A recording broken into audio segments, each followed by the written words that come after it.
Akhirnya, nama Hong Kong akan hilang selamanya dari muka bumi. Ini adalah sebuah topik yang sedang dibicarakan elit politik Partai Komunis Cina saat ini. Kalau jadi diputuskan, Tiongkok resmi hapus Hong Kong sebagai daerah istimewa. Polisi satu negara dua sistem yang seharusnya berlaku hingga tahun 2047 atau 27 tahun lagi yang tidak berubah di tangan Deng Xiaoping akan dibatalkan oleh Presiden Xi Jinping. Segera Cina akan menjadi satu negara, satu sistem, yaitu komunis manifesto yang dijalankan. Kalau benar ini terjadi, ini membuktikan kesaktian Xi Jinping sebagai pemimpin revolusioner Cina yang rebel. Kekuatan dia sebagai presiden seumur hidup Cina dimanfaatkannya dengan keberanian seperti melawan perjanjian Deng Xiaoping dengan Ronald Reagan untuk Tiongkok menjadi negara demokrasi 40 tahun kemudian. Dan akan mendobrak perjanjian 50 tahun Hong Kong yang dibuat seniornya yang berlaku sampai tahun 2047. Kalau dilihat kepemimpinan Xi Jinping yang melawan arus besar ini, miriplah idenya dengan ide gilanya Bosman melawan UNCLOS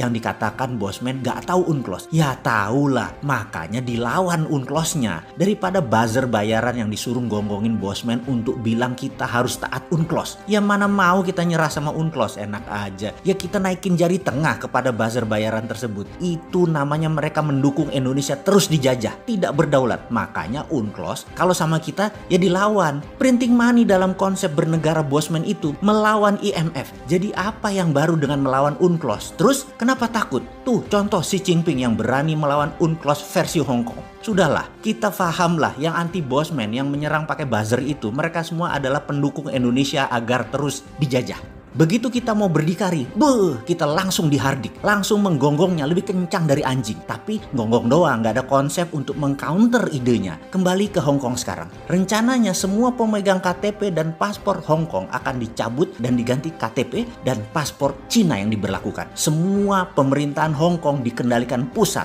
yaitu Beijing. Bagi yang ada menyimpan dolar Hong Kong, diperintahkan ditukar ke yuan sekarang. Presiden Cina telah mengumumkan bahwa negara Hong Kong telah berubah menjadi milik Cina dengan satu sistem sebentar lagi. Selama ini, uang kertas yang berlaku di Hong Kong dicetak oleh HSBC, Inggris, Standard Chartered, banknya Inggris juga, dan Bank of China. Semua uang kertas Hong Kong dicabut semua dan penukarannya menjadi satu kertas yuan Cina dengan nilai yang sama. Semua pemerintahan akan dikendalikan langsung dari Beijing. Partai Komunis Cina akan segera mengeluarkan security law untuk Hong Kong. Maka selesai sudah Hong Kong jadi pusat keuangan Asia. Lalu lintas hard currency dan instrumen keuangan dalam value hard currency akan mengecil otomatis dengan bergesernya kekuatan Wall Street, City of London, Frankfurt, Tokyo di Hong Kong tersebut. Ini terjadi setelah diserahkannya oleh Inggris ke Cina 23 tahun yang lalu. Wall Street menguat kekuatannya di Hong Kong. Setelah sekarang Cina ingkar janji untuk mempertahankan sistem pemerintahan Hong Kong yang demokratis selama 50 tahun. Sejak serah terima Hong Kong tahun 1997,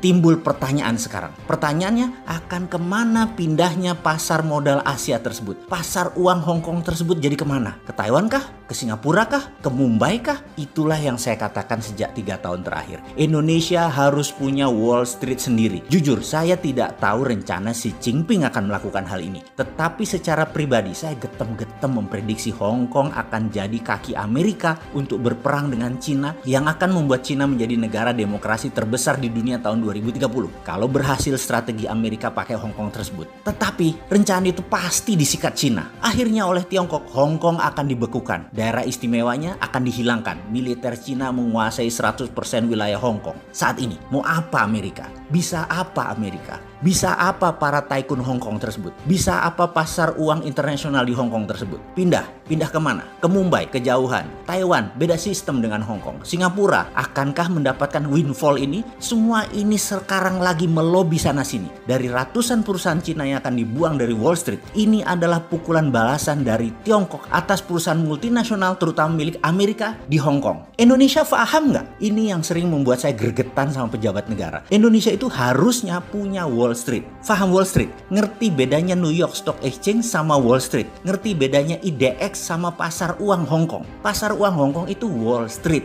Faham mengapa Bosman punya santara.co.id, punya dinaran.id? Itu Wall Street kelas PI, kelas deso, kecil. Nah siapa Bosman ini? Bisanya mek ngono, modalnya cekak, gerakannya terbatas. Politikus bukan, pejabat bukan. Mau nolong bangsa Indonesia susahnya setengah mati. Baru bergerak, kebanyakan baser nyerang. Takut banget lihat Indonesia maju. Takut takut banget Indonesia lebih besar dari Tiongkok. Dan takut banget Indonesia menang melawan Amerika. Takut aja semuanya. Maunya Indonesia tuh kecil terus. Itu otaknya buzzer. Itu otak yang membenci gerakan memajukan Indonesia. Semua hal yang baru, yang revolusi, yang melawan hegemoni selalu dikecilkan. Apalagi buatannya Bosman. Kembali ke langkah Cina membubarkan Hong Kong. Berhasil muluskah? Pastinya Western country telah tertipu oleh Cina. Waktu penyerahan Hong Kong tahun 97, Cina berjanji bahwa sistem pemerintahan Hong Kong yang diwarisi oleh pemerintahan Inggris akan tetap dipertahankan sampai akhir 2047. Janji ini awalnya diterima gembira oleh negara barat karena mereka berasumsi bahwa nanti di tahun 2047 Cina sudah menjadi negara demokrasi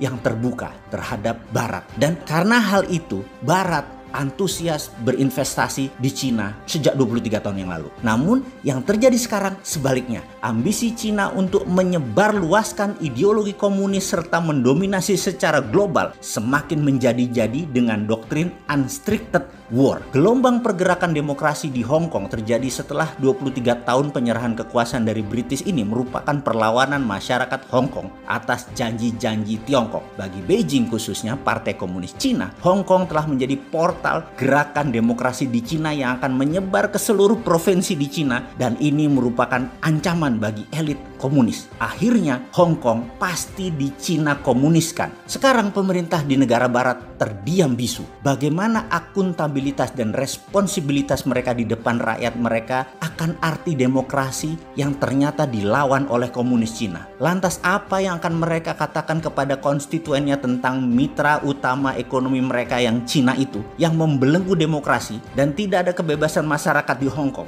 yang sekarang akan menjadi komunis. Saya merasa bahwa mayoritas masyarakat barat bakal bilang sikap Trump terhadap Cina ini benar, walaupun dia secara pribadi Trump itu asshole. Kalau melihatnya begini, oke, apa yang terjadi di masa akan datang? Menurut saya, perang akan terjadi ketika Amerika menerapkan sanksi ke Cina. Seluruh finansial aset yang diterbitkan oleh pemerintah Cina dan swasta Cina akan tidak bisa ditukar ke US dollar. Seluruh US dollar account di Bank Central of China yang ada di Fed pasti akan dibekukan. Jadi siapa saja yang memegang financial asset Cina dan orang Cina yang pegang foreign currency reserve US dollar bakal jatuh miskin karena nggak punya lagi aset dan cash dalam US dollar. Saya yakin pembekuan aset Tiongkok ini akan diikuti negara sekutu Amerika lainnya. Bagi rakyat Indonesia, saat ini kita tunggu apa kebijakan bernegaranya. Menurut saya sikap Indonesia terkait New Cold War ini sangat kritikal. Nggak bisa lagi kita bebas aktif.